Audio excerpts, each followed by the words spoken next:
18 ans. Tous les quatre, on est en terminale au lycée de Saint-Céré. Et donc on vient au théâtre de l'usine de Saint-Céré pour l'occupation. Donc on participe aux réunions, aux projets, et voilà. Moi je m'appelle Madeleine et je viens aussi au théâtre de Saint-Céré d'abord parce que ma mère est comédienne et que du coup je l'ai suivie dans ce mouvement, et puis aussi parce que ça me tient beaucoup à cœur et que plus tard je pense être aussi dans ce genre de métier-là. Donc c'est... Moi c'est Mathieu, du coup je suis aussi lycéen à Saint-Céré et je viens parce que je suis particulièrement touché par tout ce qui se rapproche de la culture et ça m'attend vachement toutes les fermetures qu'il y a en ce moment, donc j'essaie de m'investir comme je peux et d'encourager toutes les revendications que l'occupation du théâtre porte.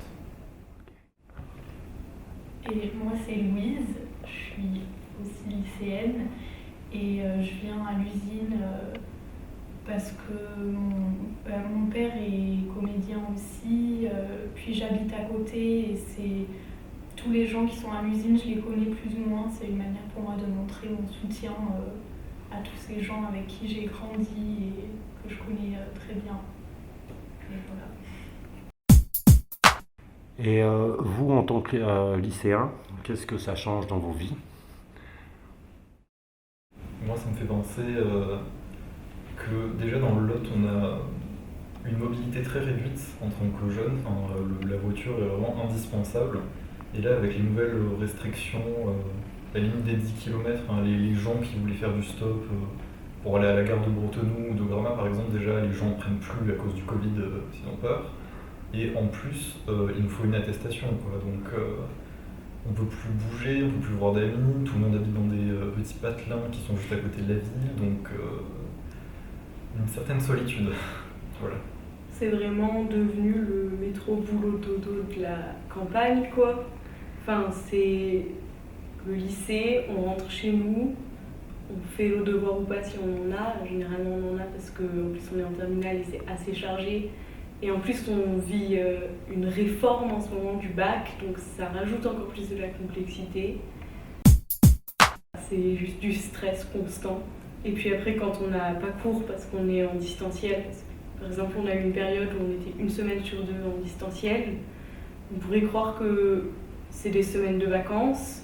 Au début c'était ça, ah cool, la semaine prochaine on est en vacances une semaine.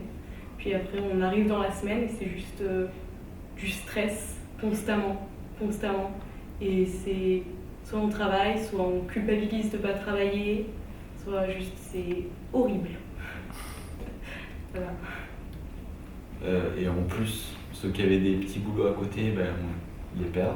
Par exemple, nous trois, Louise, Madeleine et moi, on travaillait dans une crêperie à Saint-Céré en tant que serveur. Et depuis novembre, et même l'année dernière pendant 2 mois. Donc ça fait beaucoup de travail perdu, quoi. Beaucoup d'argent potentiellement gagné qu'on ne peut pas avoir. Et du coup, ça c'est pas que les lycéens, mais pour montrer que nous aussi on est touchés. Moi du coup, je joue du piano. Et je prends pas de cours à l'école de musique, mais je prends pas mal de cours particuliers. Et là, avec le Covid, c'est juste impossible. Donc, par exemple, j'ai dû préparer des prestations musicales pour ce que je veux faire l'année prochaine. Et j'ai dû juste totalement le faire toute seule. J'ai pas du tout été accompagnée dans ces projets-là. Et j'aurais bien aimé avoir plus d'aide parce que c'est pas des choses qu'on est censé préparer tout seul, quoi. Moi je viens d'avoir 18 ans et à l'école de musique, avec les restrictions, ils autorisent que les mineurs à prendre des cours de solfège et de piano. Et donc moi j'avais 17 ans pendant toute l'année, comme tous les autres avec qui je suis en cours, mais comme je viens d'avoir 18 ans, je ne pourrais plus y participer. Alors que j'ai 17 ans, que j'ai 18 ans, c'est les mêmes risques pour le Covid. Donc c'est aussi quelque chose qui fait pas beaucoup de sens. Après, aussi avec le lycée, déjà qu'on ne fait pas beaucoup de sorties culturelles, on faisait quand même quelques sorties au théâtre, dans le cadre des cours de français ou des choses comme ça. Donc tout était annulé du coup. Et enfin, c'est vraiment dommage parce que déjà de base, ce serait bien d'en avoir plus parce qu'il y a plein de gens qui n'ont pas accès à ce genre de lieux culturels et activités culturelles parce que leurs familles n'ont pas les moyens ou n'ont pas cette ouverture-là. Et là, c'est juste totalement arrêté, alors qu'une classe, qu'elle soit dans une salle de classe ou dans une salle de théâtre qui en plus est beaucoup plus grande, c'est exactement la même chose, c'est totalement incohérent. Enfin, Aussi, à s'insérer, en plus, on a tellement de chance d'avoir le théâtre de l'usine, c'est vraiment c'est tellement dommage de ne pas pouvoir en profiter, alors que là, il y a des premières qui ont des spécialités littérature et terminales aussi qui pourraient vraiment aller s'enrichir culturellement à l'usine. C'est pas toutes les petites villes qui ont la chance d'avoir un théâtre quand même. Et du coup là c'est laisser tomber quoi. Comment ça va se passer pour votre bac en fin d'année là? La question, Mathieu, tu peux... Ouais. Pourquoi pas. Le bac, en fait, c'est comme tous les sujets en ce moment dans la vie politique et même dans les réformes du gouvernement, c'est vraiment quelque chose qui manque de cohérence. C'est-à-dire qu'on avait des épreuves de contrôle continu dans toute l'année puis qui ont été annulées du coup, et à la fin de l'année, on se retrouve avec un grand oral, donc un petit ajout de notre ministre sorti de derrière les fagots, et l'épreuve de philosophie.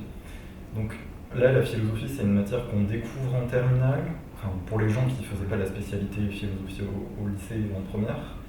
Et en fait, on n'est pas prêt, en fait, tout simplement, à passer cette épreuve. Et même pour le grand oral, on est censé le préparer de manière autonome tout au long de l'année, mais les profs ne comprennent pas vraiment les modalités de l'épreuve, ou en tout cas, ils les ont comprises il y a très peu de temps.